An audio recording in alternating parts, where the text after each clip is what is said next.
What's going on, guys? Welcome to episode 4 of Let's Be Social. Thanks for joining, guys. My guest today is a good one. I met her through one of the agencies that we have together, and we met about, I'd say, close to 2 months ago, I'd say, right when I was just getting started with UGC, and we had like a big, not a big group meeting, but a couple other creators were in there.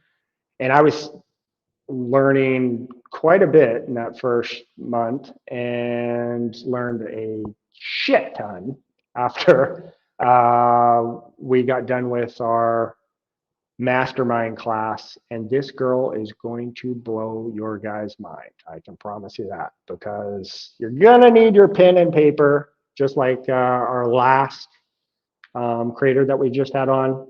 She's going to have a lot of good information for you guys. All right, I'm going to shut up and let her take over.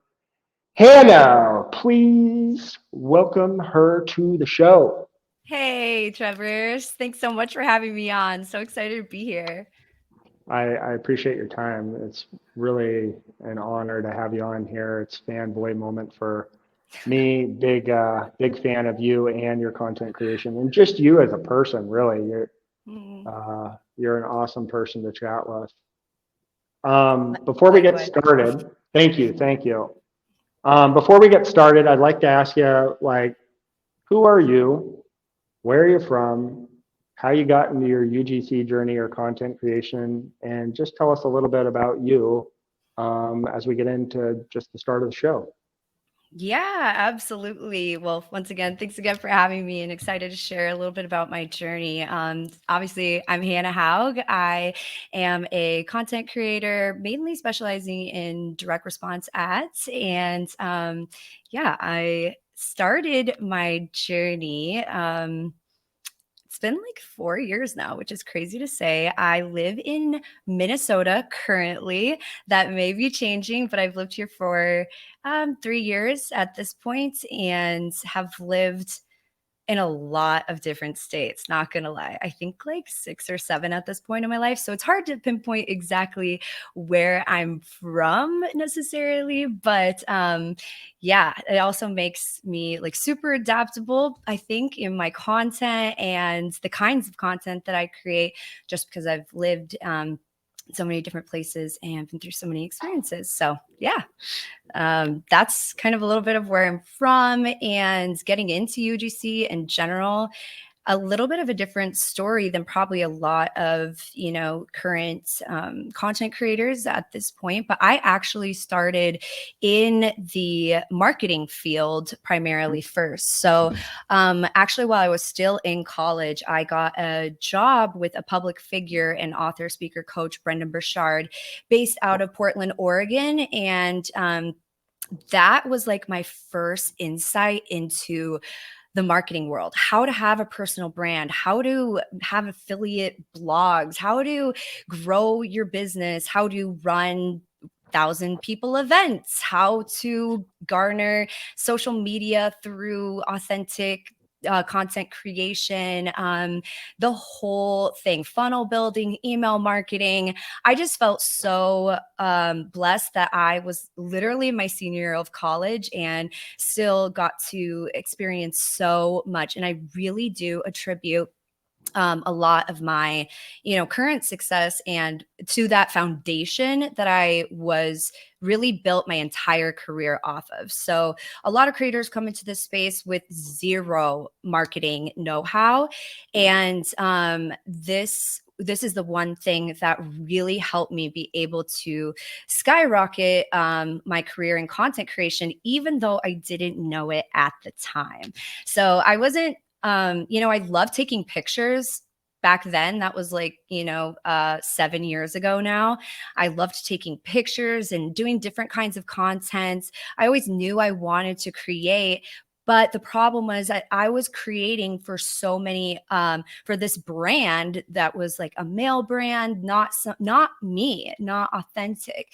And so there was always like something inside of me that was like tugging, I want to create for Hannah Houg. But it took me years and years to get to that point. So fast forward a little bit, I actually moved from Oregon and took the leap with my husband to help co-found a digital marketing agency here based in Minneapolis with a couple other co-founders. And so we embarked on that journey together, taking all the knowledge that I had learned working for a personal brand in the knowledge commerce space, and really took all of that information and applied it into D2C and e-commerce businesses. And that was really where we found a lot of our love for small businesses, is in helping these small businesses grow and market online.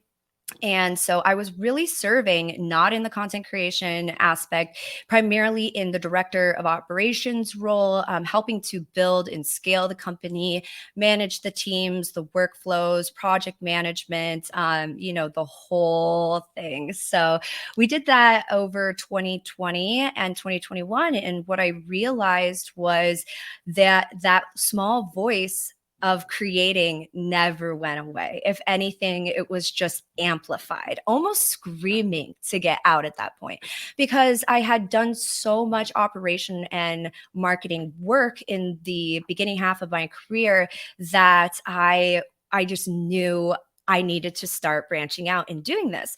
I wasn't really comfortable in front of the camera, but a couple of our clients at the agency at the time, they just thought that I'd be a good fit for some of their campaigns and be like, hey, come hop on our campaign. We'll do the shooting. We'll do the editing. We just need you to be the talent. And so that was kind of my first step into like, ooh, maybe this could be something for me. Maybe I am better at this than I thought, but I was still very scared of the camera. I'm not going to lie. I didn't know how to approach the camera. Like, the only thing I knew was what I wanted to be receiving back from my clients in terms of creative. I found myself in a spot where like I would ask these brands, hey, my media buyer needs fresh creative all the time. So I would be putting together different concepts and scripts and all these different things, and also showing up as a talent in them myself.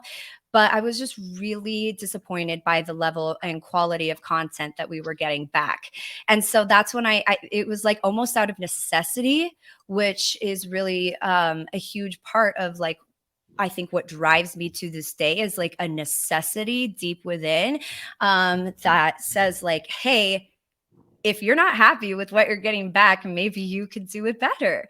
And so that's exactly what I did. My husband and I did make a really hard decision to exit that company that we had originally helped co-found, which was one of the hardest and most painful things that we've ever done. But I think when you hit your rock bottom, that can almost be where like the light is found. And that really actually is what happened. I hit my rock bottom, and I knew that the only way to take back my career after what I thought was a failure with this agency, which was really just a blessing looking back, exiting. Yeah, it was just something I knew I needed to do. And I leapt head first into content creation. I started on Billow. The app. This was way before, like, it was just starting to be a thing. Like, I knew about it because we tried to use it for some of our clients. And again, not happy with the content I was getting back from Billow at the time. And I know it's changed a lot. But I think in my first 3 months of Billow, I did like over 100 something videos. There was times I'd be like 5 videos in one day. I was getting paid $30 a video. $30, guys. Let that sink in. That's where I started. And I came from the background that I came from. But I still knew that if I dove headfirst into this and gave it my all, this would teach me how to be good on camera. And sure enough, it did. It absolutely did. So Billow was how I started.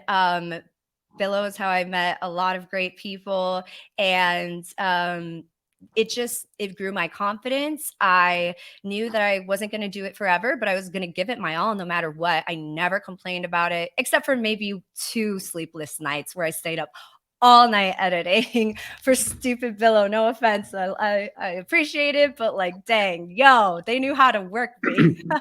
And just kept expanding skills. I think that once I started, the momentum was insane. Like I couldn't stop. So, and as Billow grew too, they would come out with new things. Oh, now we have a TikTok. Now we have studio. And I was like, wait, I can do that too.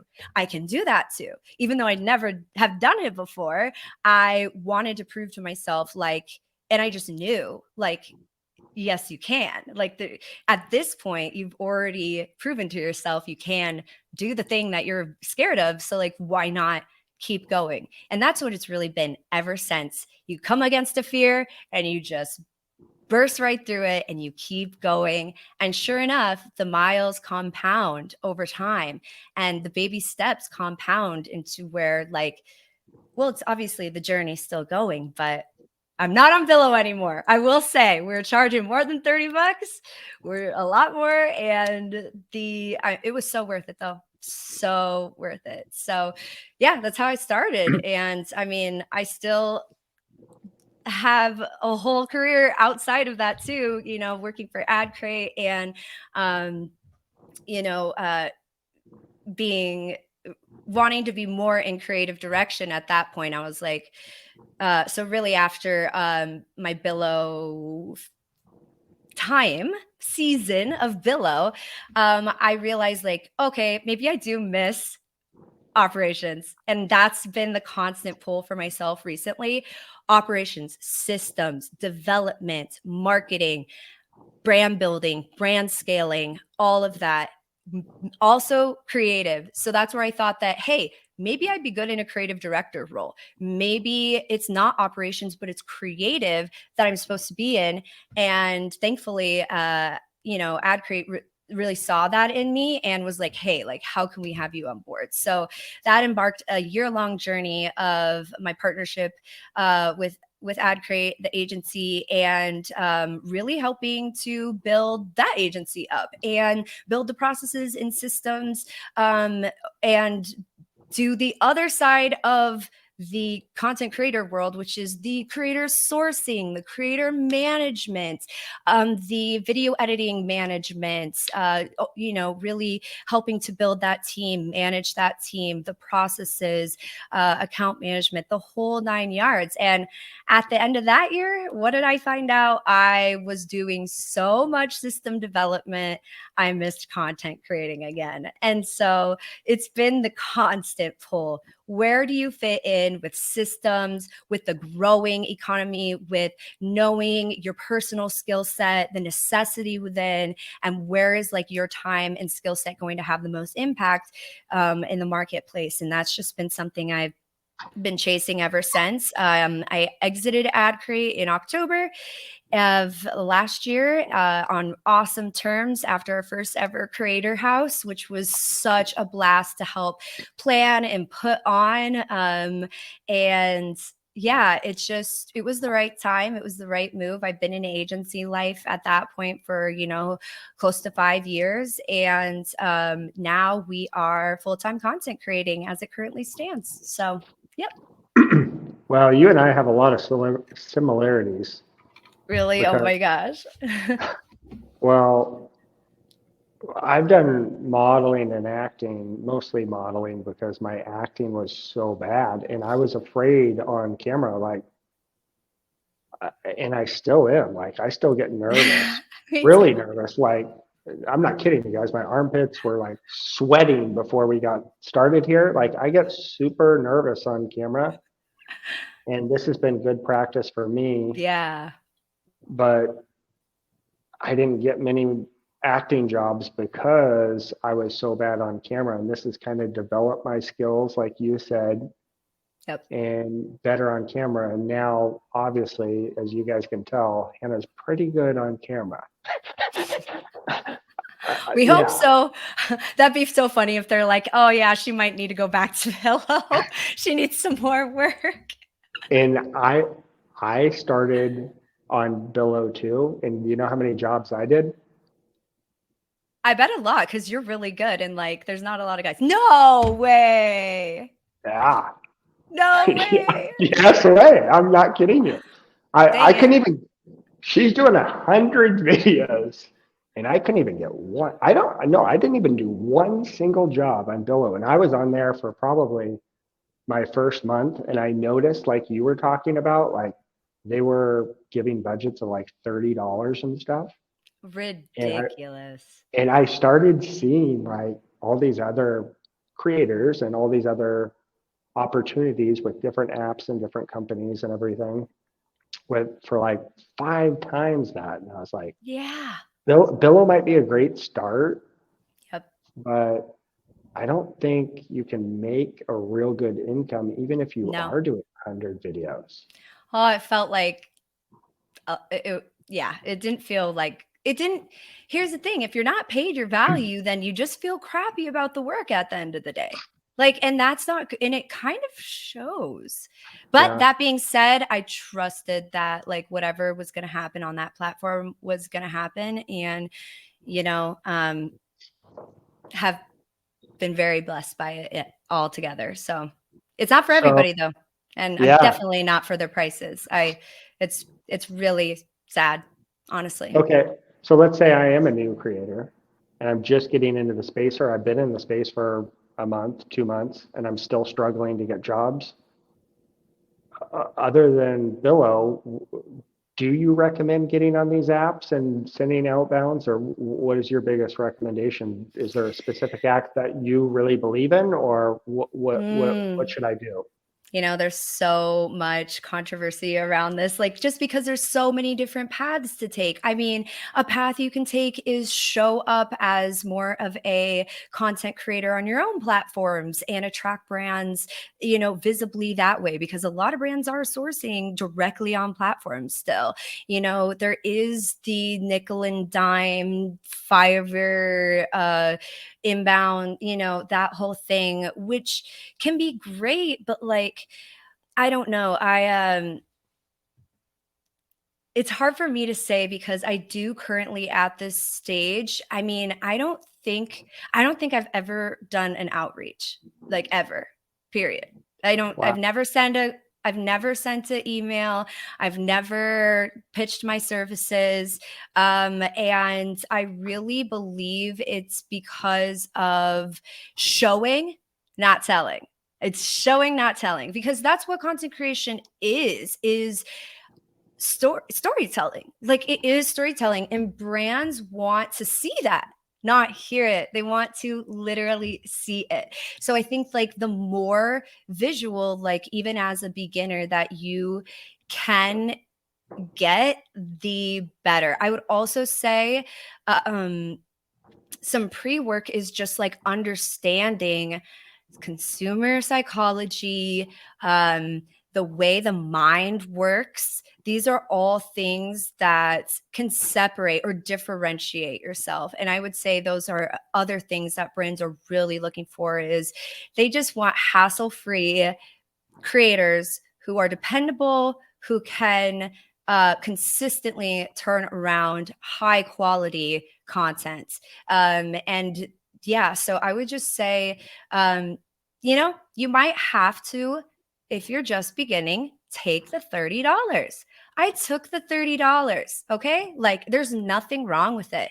And I think that you have, like anything in life, like you've never played soccer before, like, okay, you're going to have to learn how to do it. You're going to have to, work with the ball and techniques and spend time perfecting your craft, which I'm still doing. Oh my gosh, I'm still doing Same. that. And I'll be doing that forever. I'll never stop learning. Like, we're so far. So that's just what I would say is like, put it out there. I would also say ask for feedback from the community, like especially before you're like going and pitching brands, like, and doing that work. Like, you don't want to make your work harder for yourself. If like, hey, you know what, you might need a little bit more training before like a brand's gonna like, yes, that's what I want, that's exactly like, this is the creator relationship I'm looking for. So I would say like, have a multi, if I was just starting out though, and redoing it, I would still probably take a similar route where I knew I wasn't getting paid, but that's almost like drives you further.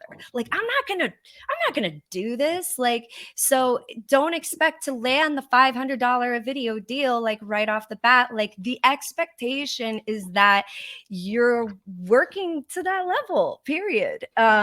So yeah, I would say show, don't tell. Surround yourself with a community soon, because I didn't do that. And I could have cut out so many little mistakes along the way that just weren't even necessary, or streamlined my success faster by getting over hurdles. It's called standing on the shoulders of giants, standing on the shoulders of people who have already gone before you, just to make your life easier. Like, and it's not that you rip off what they do or you want to be a replica of them, but like the same principles apply in marketing, in advertising, that they did 50 years ago now. So like, it's just the medium in which we deliver the content has changed. So definitely don't be afraid to show, don't tell. Post the work, post the samples, get involved in a Discord community.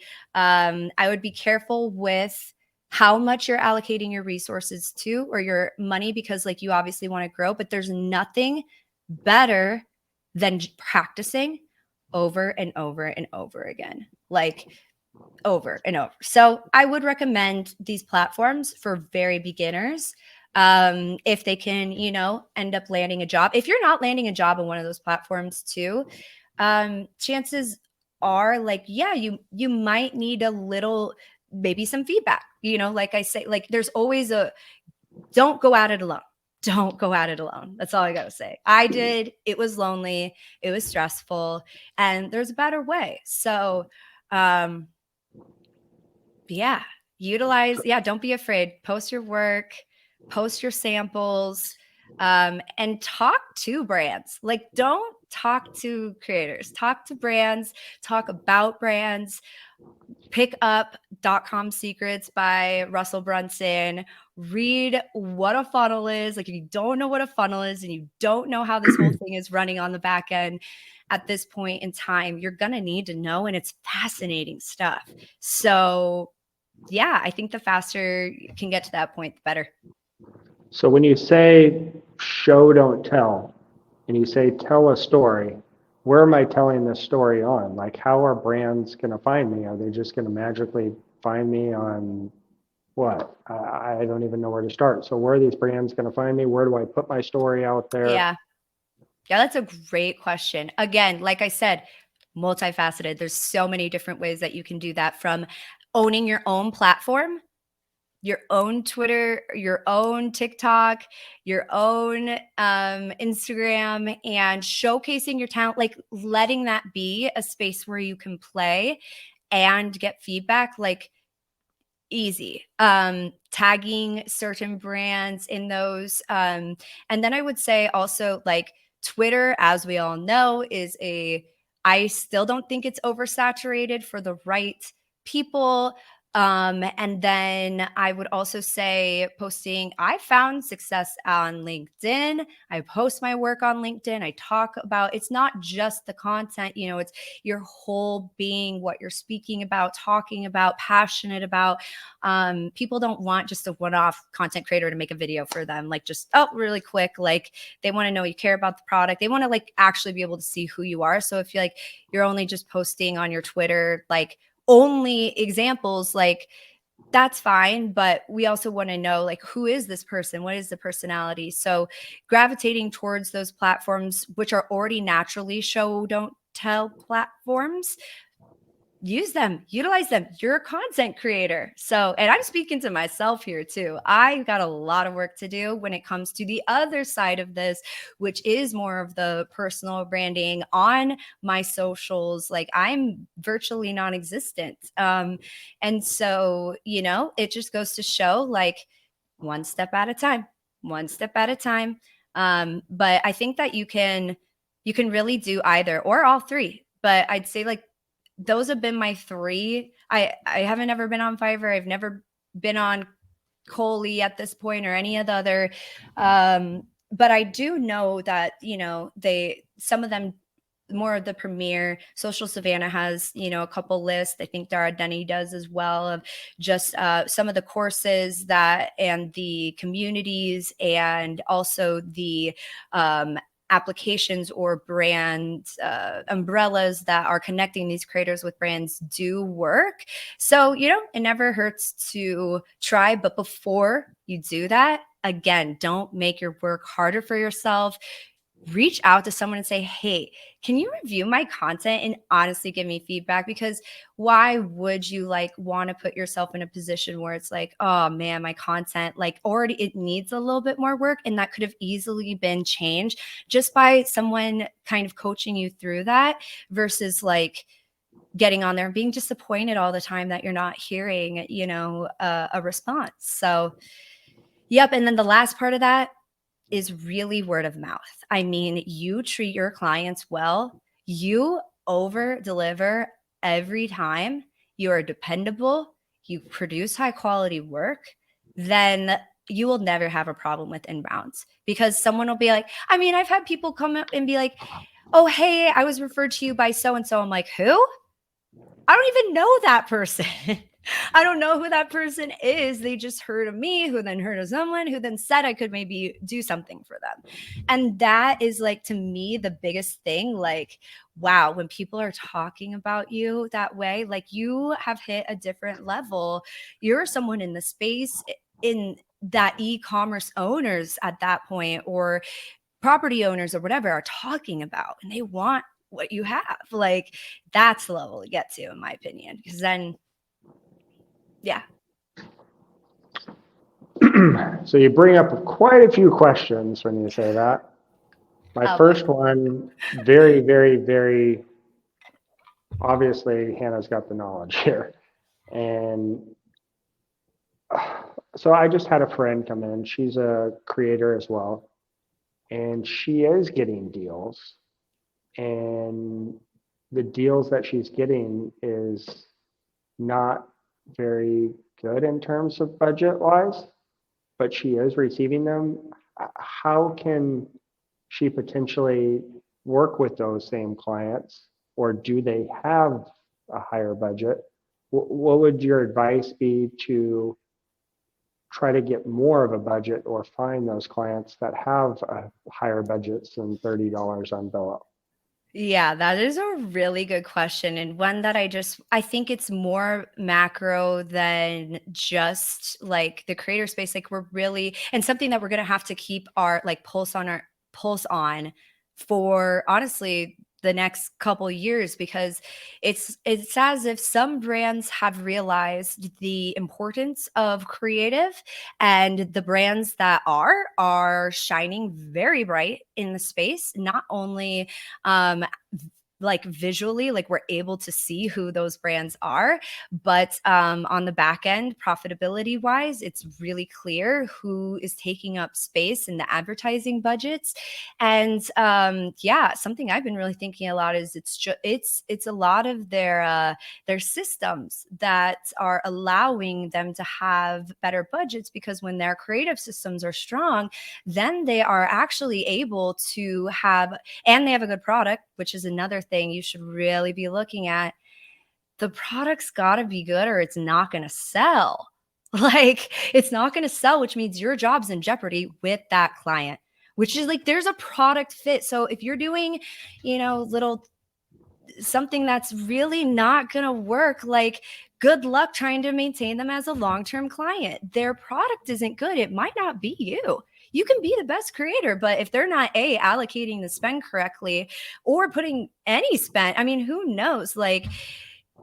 Yeah, it's just, it's hard. So what I really think, in order to get those bigger brands, you have to be showing up on your socials. You absolutely, this is not just a, yes, you're UGC. Yes, you can kind of fly under the radar. And this might be an unpopular opinion because I know a lot of people say you don't need to post your own stuff, but I do believe we're coming to an age and a time where like creators are expected to perform a certain way, and brands are going to want to work with a creator who has all the chops. And the amount of brands I talk to who say, you know, like they have such a hard time finding creators who can strategize, shoot, conceptualize, market research, ideate, edit well, edit well,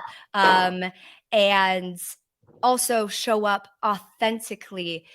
Imagine for a bigger brand if they also knew, and this is getting a little bit into influencing, but I'm not saying you have to influence, but I do have a couple creator friends who, you know, how to get those budgets bigger for yourself, or like through the whitelisting opportunities that are available once you open up that playing field for yourself. But you have to open up the playing field or it's just not going to be there for you, you know? So, and then I also think,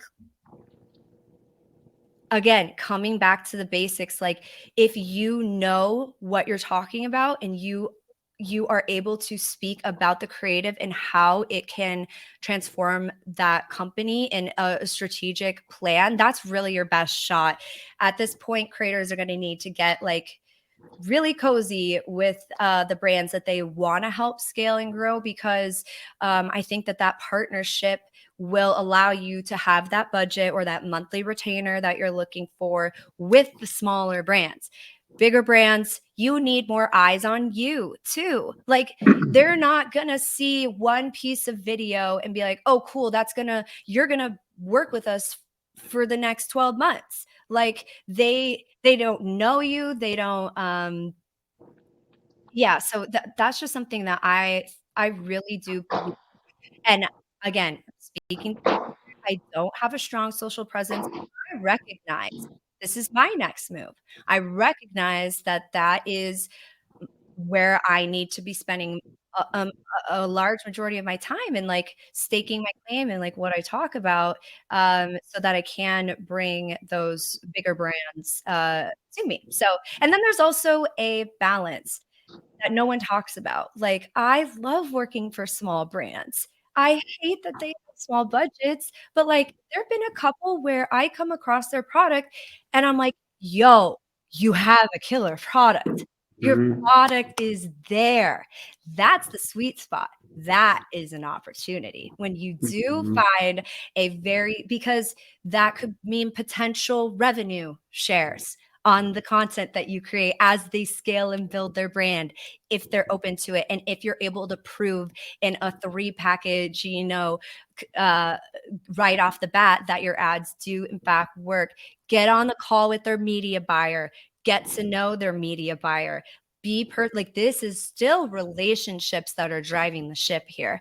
And so, yeah, that's definitely something I think is overlooked, is like, just because they're not a big brand doesn't mean there's not huge potential. It's just how are you able to spot it?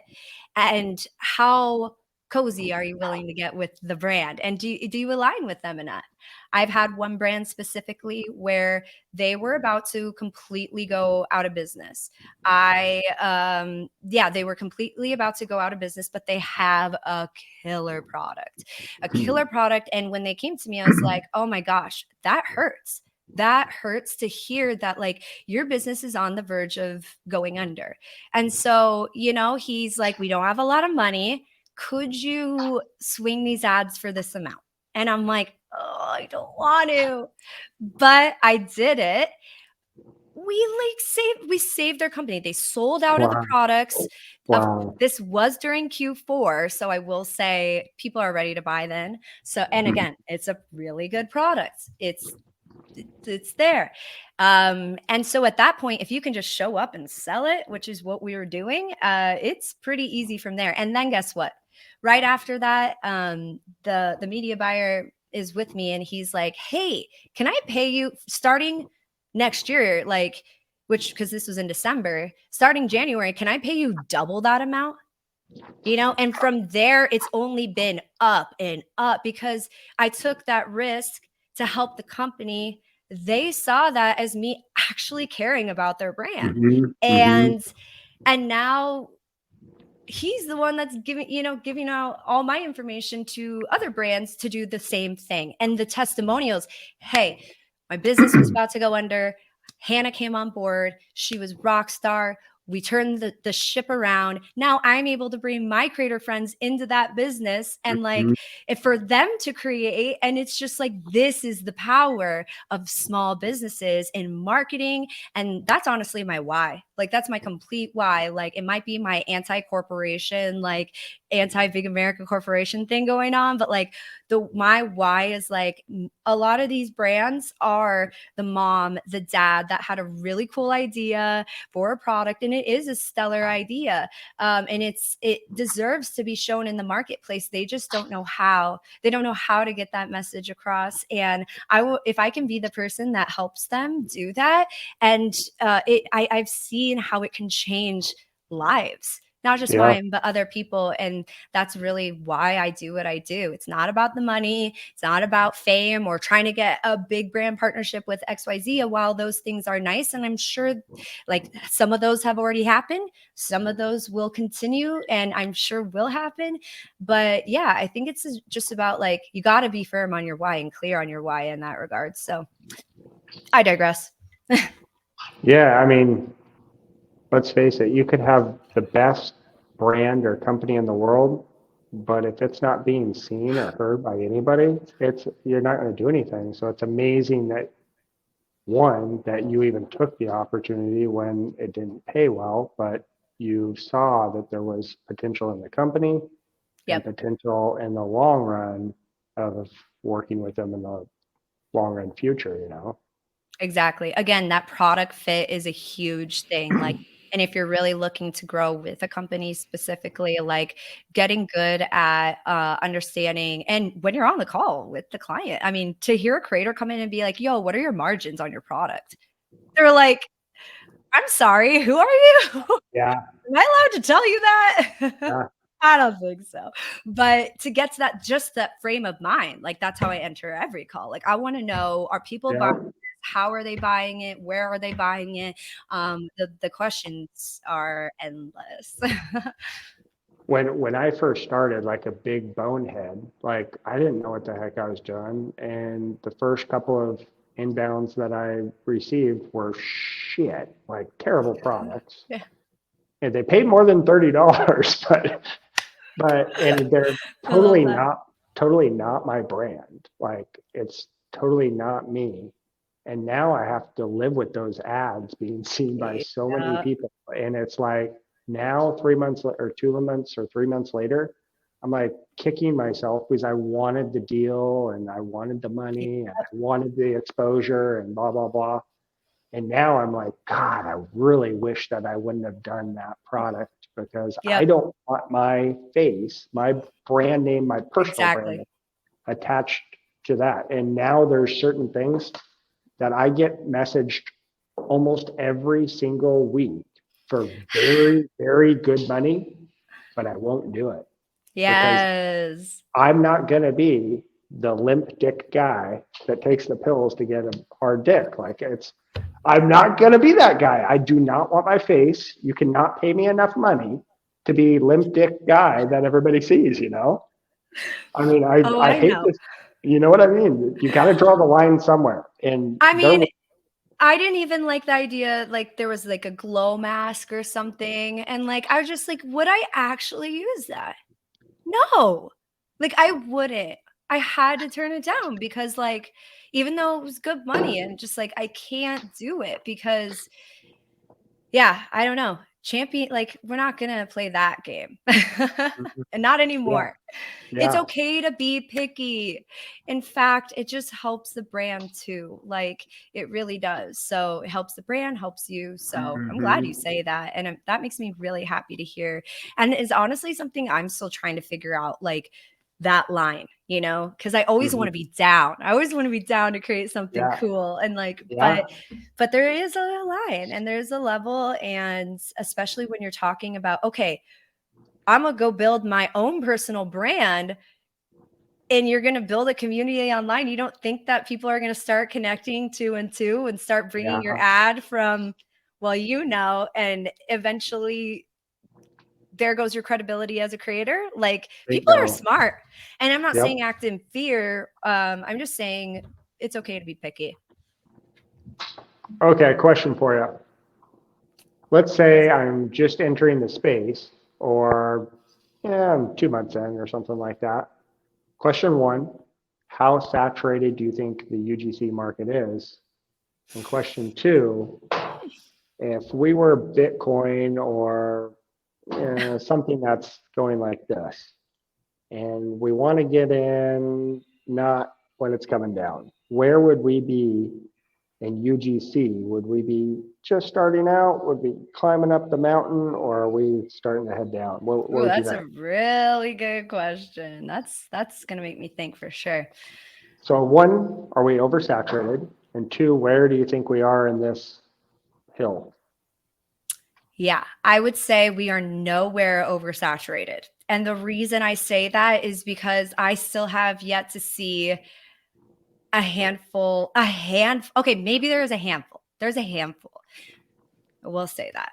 But we got a lot of work to do as creators when it comes to the type of creators that brands are going to be looking to work with in the long run. And what I mean by that is really the skill set that you're bringing to the table: personable, good on camera, strong voice, which is a huge part of ads. I will add, your voice is a very big part of that. The editing skills. Brands really want to work with those creators who are that well-rounded, I will say. And the best brands will be able to spot a creator. You will be able to feel stronger as a creator, holding your ground with your rates, with your conversations, when what you're putting in your worth within the content space. So I would say we're not oversaturated. I think that we will see a lot of people die off. I think that it's not for the faint of heart. It is a hustle, yo. Like, we all know, like, it's a hustle. And it's something that, yeah, I think the world is pushing towards creatives. The world, not like the whole world, is pushing towards video content. This isn't going anywhere. Brands are just now waking up, especially the big ones, to the fact like, oh, wait, I don't have to pay a $25,000 media budget for 1 month in order to sell my products. Oh, I can just hire someone for, 150, 250 to have the same outcome, almost like, without the celebrity name, but real people. And that's the other part. People are looking to buy from real people, which is why I think communities are so incredibly valuable and will be valuable to brands in the future. So I think that, yes, we're going to see it shift dramatically with the ever increasing technology and tools that are available to both brands and creators as we streamline and shortcut and rely on AI and technology. This is not for the faint of heart. This is a journey. This is a ride. You are signing up as a creator. And yeah, I think that it's going to take many different forms, but we are nowhere near saturation. And in fact, we have a lot of work to do. We have a lot of work to do as a community. I would like to see a lot more creators take advantage of a marketing mindset, or at least, like the consumer mindset, play around, stop copying other creators, start getting in nature again to get inspired, finding ways to inspire creativity. Think about your profession, like, in and out all the time. Like, that's what I do. When I see an ad on TV, I'm analyzing every part of it. I'm like, okay, like on the Super Bowl, I'm like, and then this led into this. And oh, I saw what they did there, which sparks like creativity somewhere. So I don't think we're anywhere near saturated, but I do think that we are in danger of saturation of copycats. Like, y'all, differentiate yourself. Oh, Brands yeah. don't want to see the same thing. And like, I almost like, I don't look at other people's stuff. Sometimes I'll save good hooks that could be, applied in a different way. But like, I'm not going to copy your script. I'm not going to copy your soundbite. There's a way I talk. Like, there's a way you talk. Otherwise, you're taking out like that personality in the UGC part of it. So as long as you can keep that nice intersection, and continue to build upon your skill set, I think that you will be a creator that wins in the marketplace in the long run.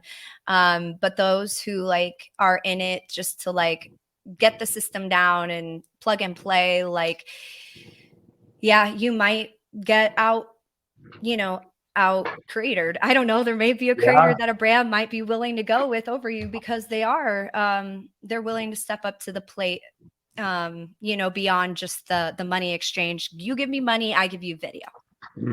I don't think that's going to work for much longer, but for now it is, and we take it and we love it. And yeah. And then in terms of where are we on that scale or that graph,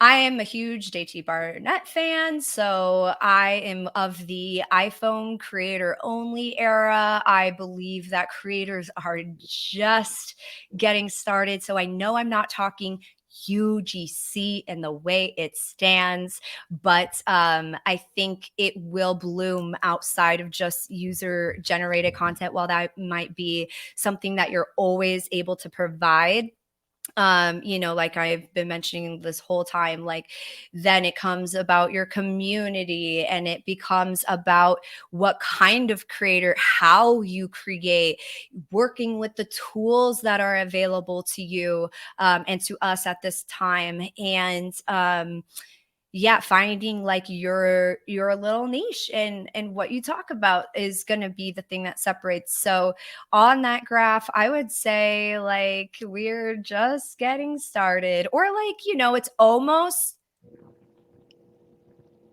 I would say like it's almost like you're going up the hill of a roller coaster, where you're almost at the top and gonna like drop all the way down.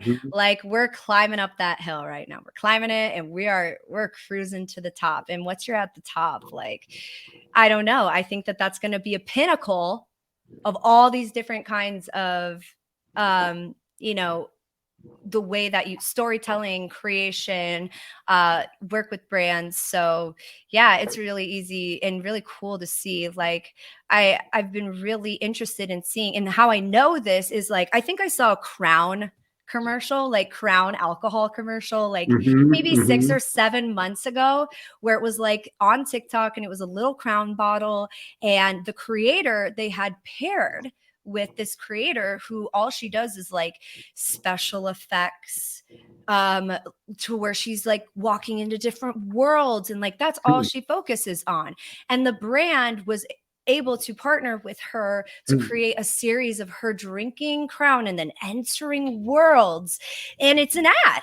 That's an ad. It's still an ad. It's not UGC, right? Like you're not like, there were elements of UGC in it, but like that's how you're going to be able to like charge insane amounts and get known by and get brand partnerships like at those levels. And I just don't think the UGC community is at that level yet. And once you can become a all-rounded creator who knows the marketing background, who's able to produce both direct response, organic, and just like nichefully tasteful content, you are not going to have any problem.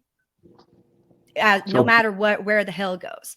Like as long as you stay agile, your head on a swivel. I call it like keeping your head on a swivel at all times. Like I'm always keeping a radar, a scan on what's going on in the industry and how I can up level to meet that. But I do know that it can be distracting too on the other side of that. Like what's too shiny? What should I not follow after? How do I like systematically grow? Because again, this will be 2.5 years, 3 years of me doing content creation, and we've come a long ways, and it's been a journey.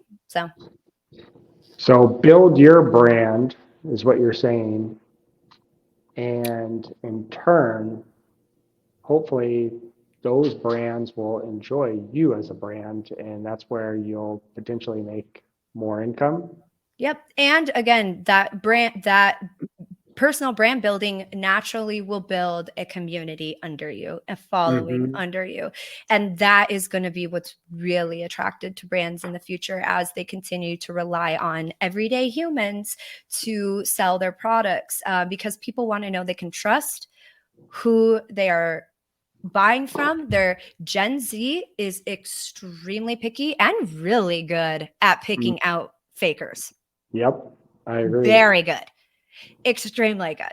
And so that should concern us. That's the new wave of, it shouldn't concern us, but it should be something that we are constantly thinking about, is like, how do, not to like trick or manipulate them, but to how to work alongside of them to give them those experiences. It's the community. Everyone wants the community. So it's not like you need to be this huge profile, but just being who you are is enough to make you stand out, you know, to a brand and saying like, hey, like people actually purchase her stuff, or like what she talks about, or they trust her, and as they should. So yeah, I don't think. And then another part of that I will say is creators learning and knowing how to utilize the tools of it. Like I already said it, the tools available to them. And what I mean by that is the technology, and to tastefully streamline their businesses, which tools to rely on, or to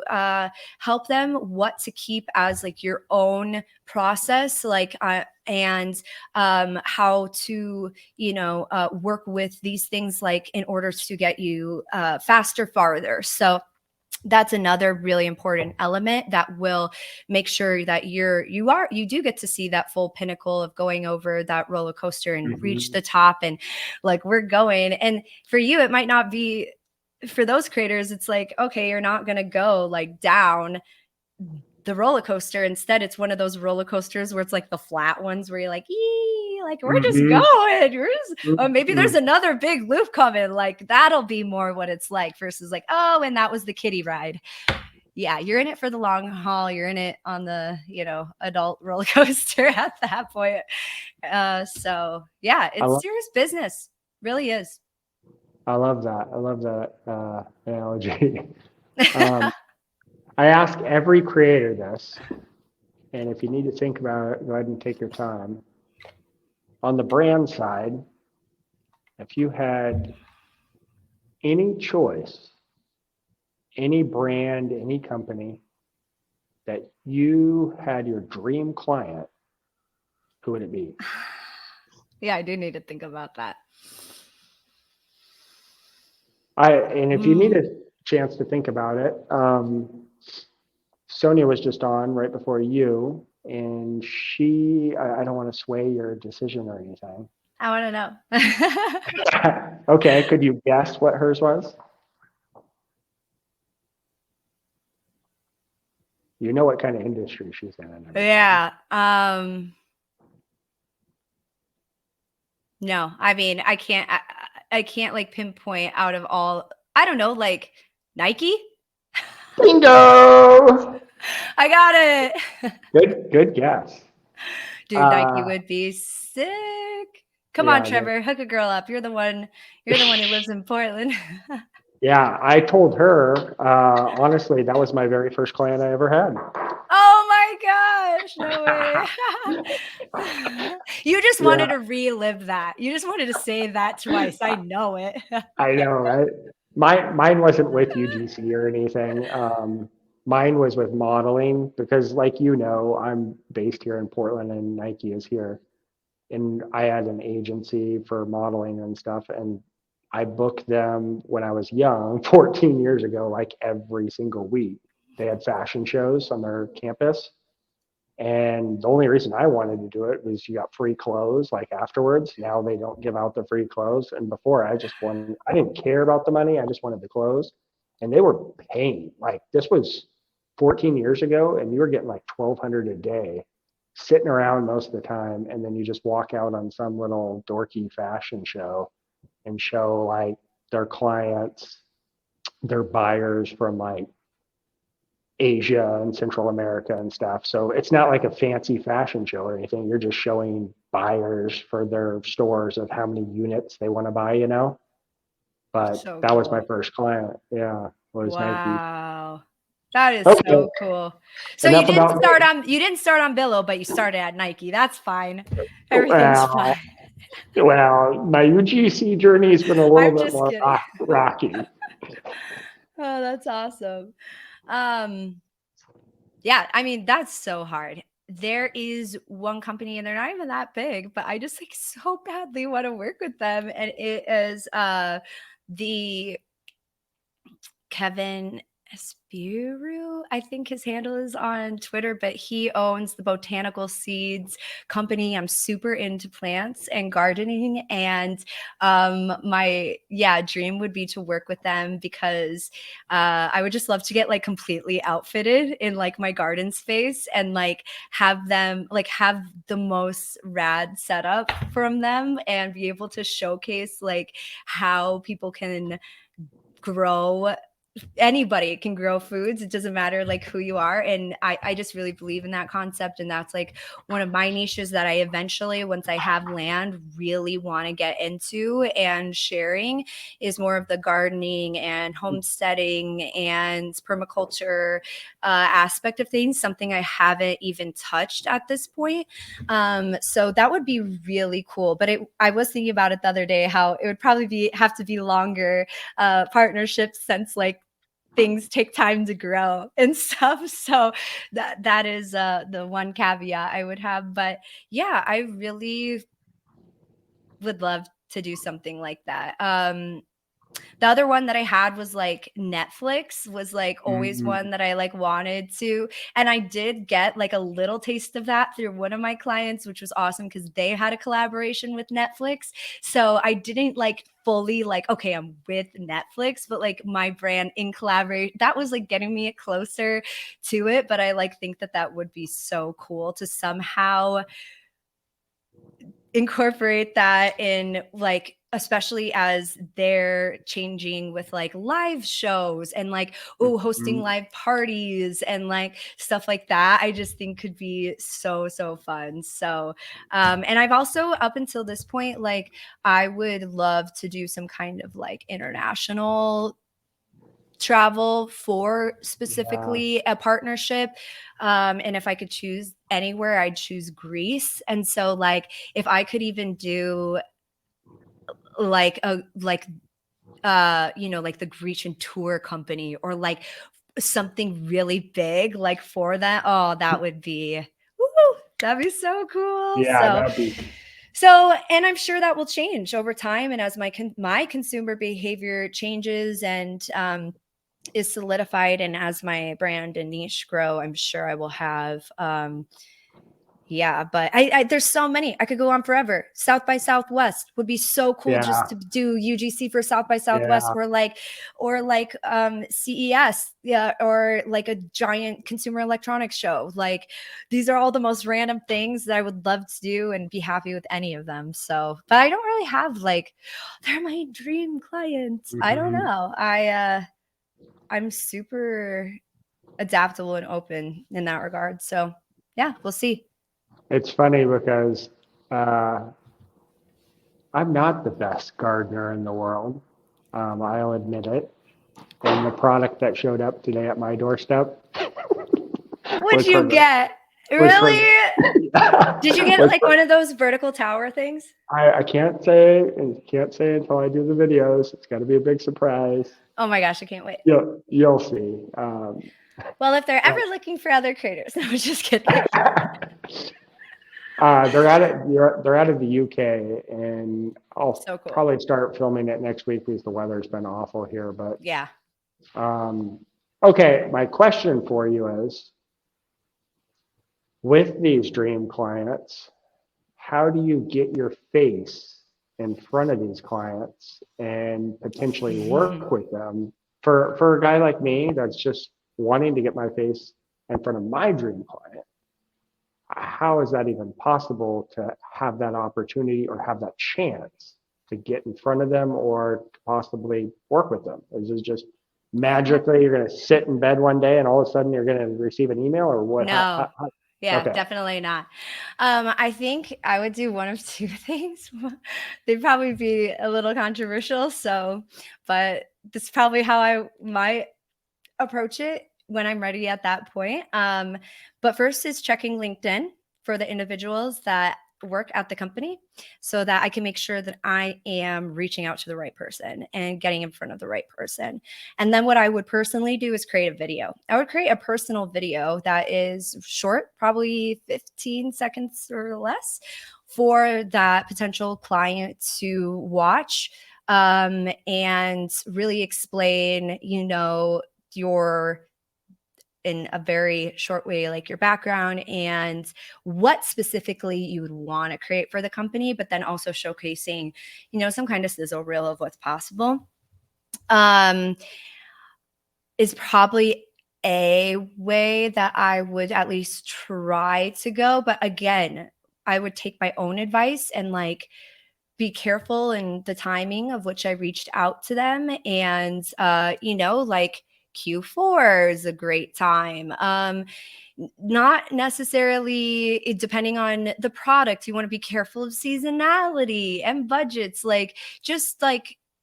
beginning of quarters or right before beginning of quarters are really helpful. So I think just timing it and making sure that you have the best chance.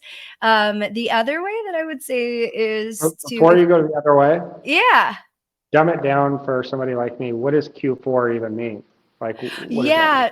So quarter four, so obviously the year is broken up into 4 quarters. Every company kind of operates a little bit different on what that timetable looks like for them, but it just helps them to goal plan, and also for the financial projections over the years. And you'll hear Apple's Q4 earnings came out.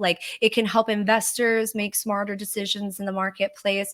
And so it's how virtually every company runs, or should be running. So a lot of these brands are building out their campaigns by quarters. I know for a fact Target starts building out their Q4 and fall campaigns in January, so just keeping and being mindful, especially if you are trying to get a bigger brand, being patient with hey, the timing, and maybe it isn't that quarter, but the quarter after where the budget allows, or maybe you could pitch something for a specific thing and showcase, because I would not go to a big brand and be hey, I'd like to create content for you. Mm-hmm.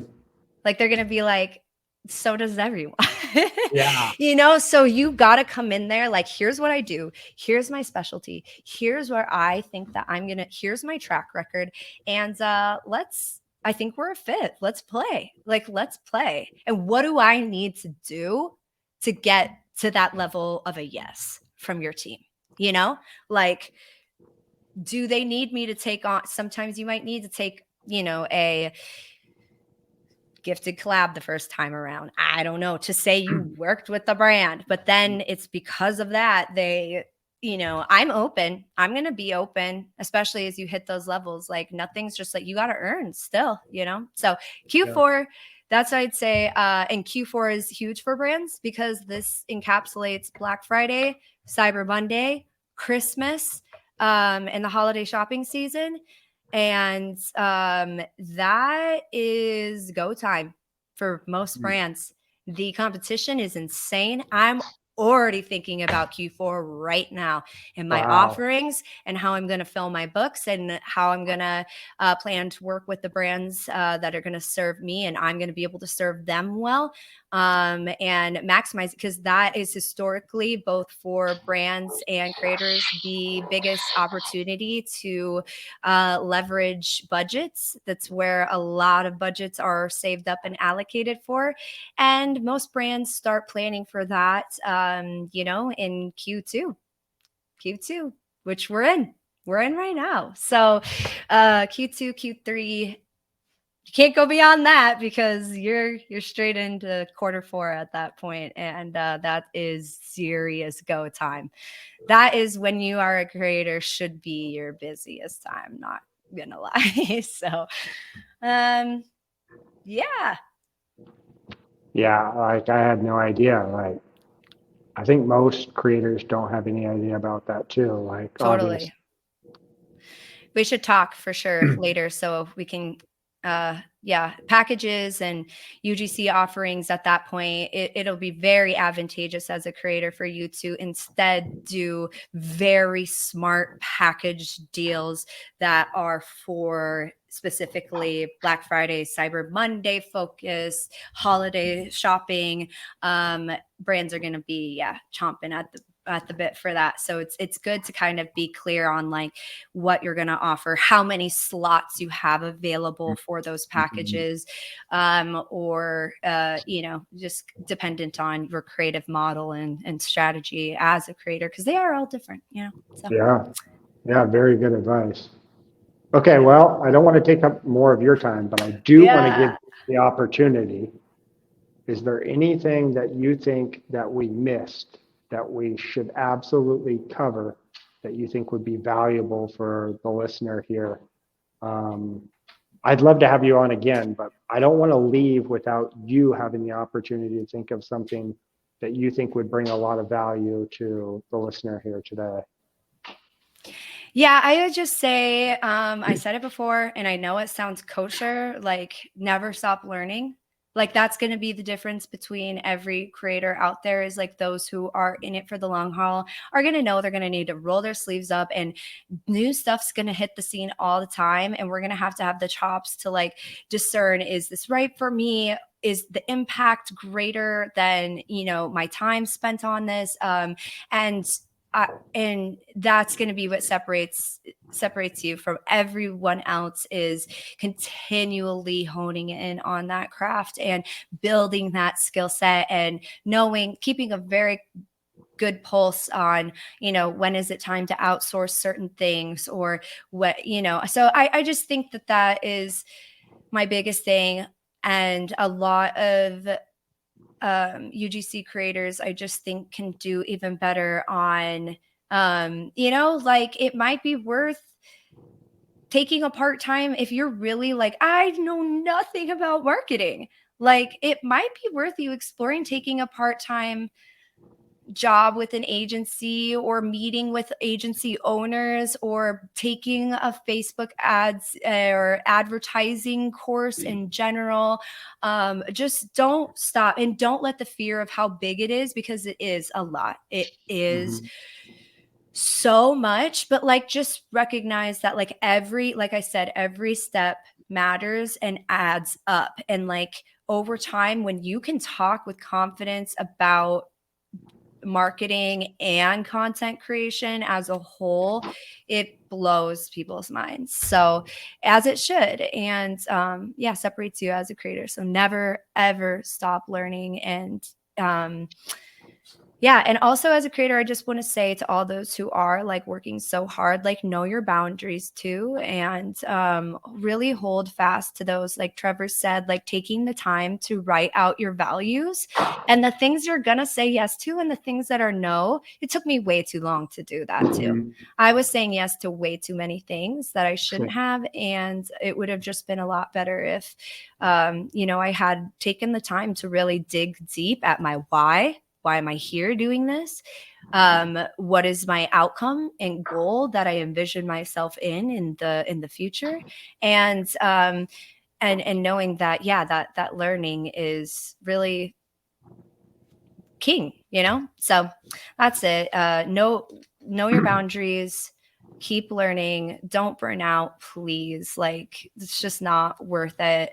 And yeah, and always reach out if you need anything. I'm here. I'm a giver, so be You know forewarned. what? I think you know that though. For sure, for sure. And you know what? I am so happy that's what you said. The words that came out of your mouth is what you wanted to talk about, is learning. Because honestly, that's the biggest reason I'm doing this podcast. Is Yeah. I'm really not. I'm not in it for anything for myself. It's honestly, I guess it's selfishly to learn here on the podcast, but it's to get information like you just blew my mind with. And probably a lot of viewers here is the whole point of this podcast is to learn and get better in creation and just make a difference, you know? So I'm really, really happy that's what you said the first thing. Totally. Well, it's the best thing any of us can do. So, and we're all in that regard together. So, and we're gonna need to lean on each other because the world is rapidly changing, and we're gonna need voices to, like ping back against and hey, like, is this for me? Should I pursue this? And you're really good at that. And so, yeah, I totally agree. And I just, wish the best to everyone on their journey as they're creating, and just let it be fun and magical and light you alive, and but also paired with like the right necessity, and you'll be golden. Speaking of leaning on somebody, or you are a giver, where do you spend most of your time, or where could people find out more about you? Where do you spend most of your time in terms of platforms where people could check out your portfolio, check out your social? Where do you spend most of your time? And I'll link that below so everybody can get in touch with Hannah if they'd like. Don't fill up her inbox, please. But yeah, she is a very giving person, so I know that she is very helpful for a lot of people. Totally, always so happy to help. Like I started somewhere too, right? So, Right. um, and yeah, so I spend a lot of my time on Twitter, probably like most of us. Mhm. So you can absolutely find my handle there. And then I am on Instagram as well. So, and again, yeah, follow the journey as I dip my toes into more organic content and into more of like who is Hannah Houg as a public figure or as a person versus her, behind the scenes like ads right now. So yeah, follow for the journey. Would love to connect. And yeah, this has just been awesome, Trevor. And I'm so glad you're creating the space for this, just to have these candid conversations, because there's so much noise going on those platforms and information left and right. And I would just say, like, you have such a strong group of creators that are on the show and will continue to be on the show that have really good knowledge. So definitely discern for yourself. Take what you can, leave what you need to, because not every piece of advice is going to work. And we're all in different stories, and it should be that way. We should not have replicate like journeys and stories that just would be boring. So yeah, just keep it fun. And yeah, this has been so awesome. So thanks for having me. I wanted to say thank you for taking your time and the viewers' time to check this out. I will leave Hannah's links below here so you guys can easily find her. Sorry, Hannah. I did want to say thank you so much. I appreciate you coming on, and we'll see you guys in the next episode. Hopefully, we can have her on again sometime. Oh, that'd be so fun. Let's do it. Maybe by Q4, before Q4. I don't know. That'd be awesome. Right. All right, guys. Thanks for joining. I appreciate you guys joining here, and we'll see you in the next one.